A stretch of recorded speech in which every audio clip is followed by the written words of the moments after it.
The year is 2023, and Team Vitality have just won the Spring Major to become favourites to win the World Championship of the 2022-2023 season. But how did we get here?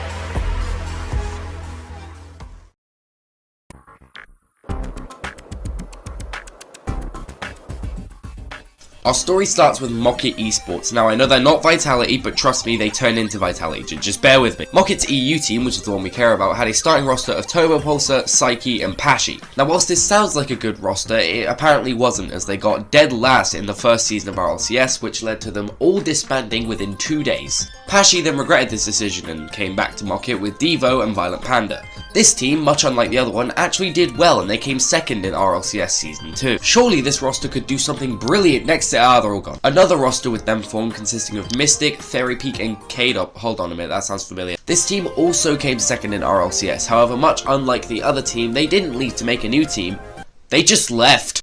Well, actually, Theripeak stayed, and he got some new teammates in Pashy, again, and Freaky. This team, however, would not last long, as they would only come 7th to 8th in the next RLCS season. This would cause the entire roster to leave and go and form their own team, spelling the end of Mockit Esports. The team that the 3 players would go and make would be called Guess Who, and they would eventually be picked up by Team Vitality.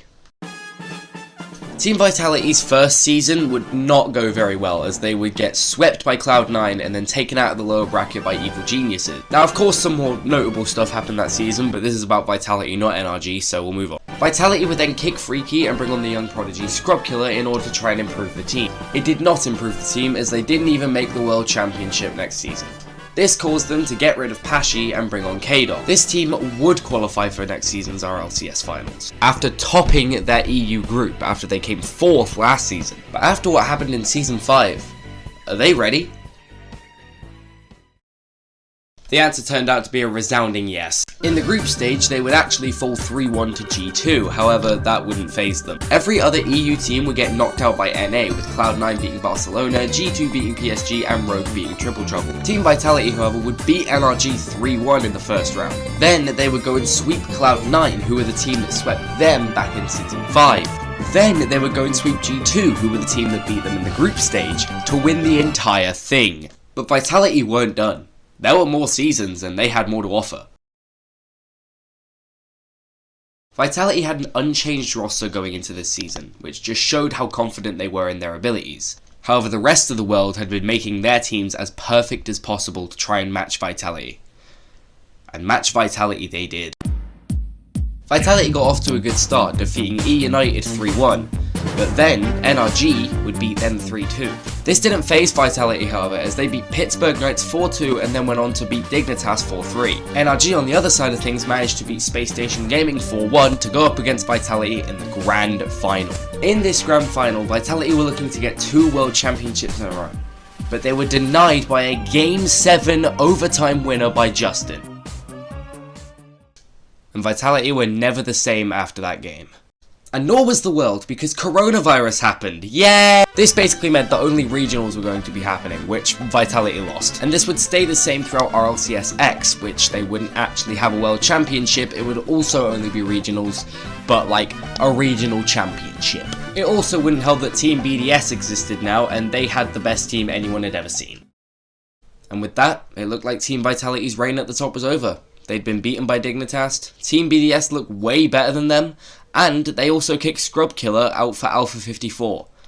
There was no way they could do— oh my god. Team Vitality not only beat BDS, but they destroyed them, beating them 8-2 in the 2 series that they played. Team Vitality had cemented their place at the top of Europe and had proven that they were better than anyone else and could still do it to this day.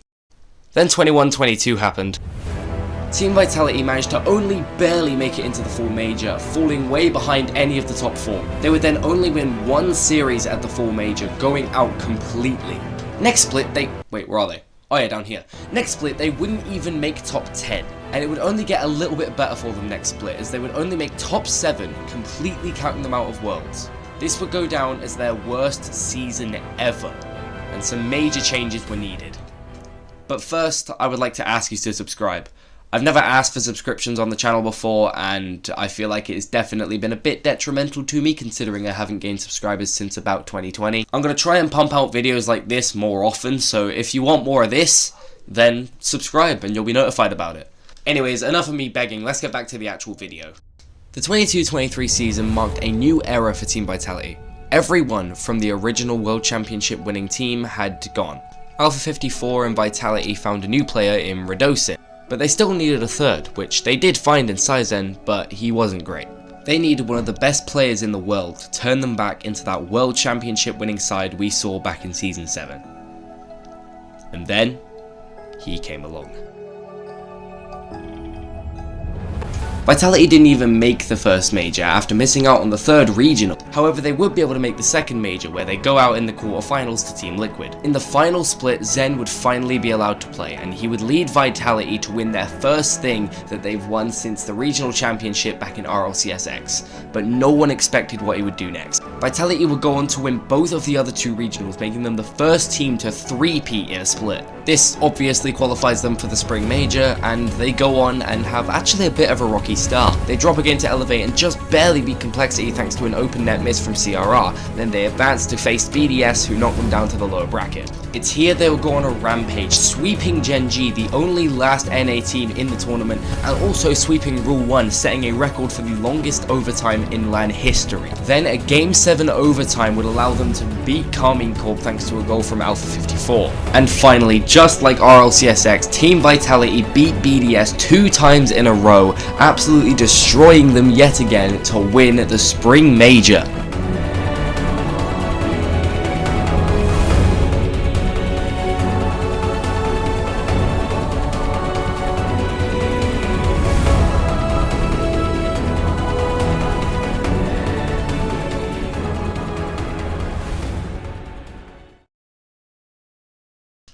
Hey everyone, I just wanted to put a little quick word in here at the end to say thank you for the support on my last video.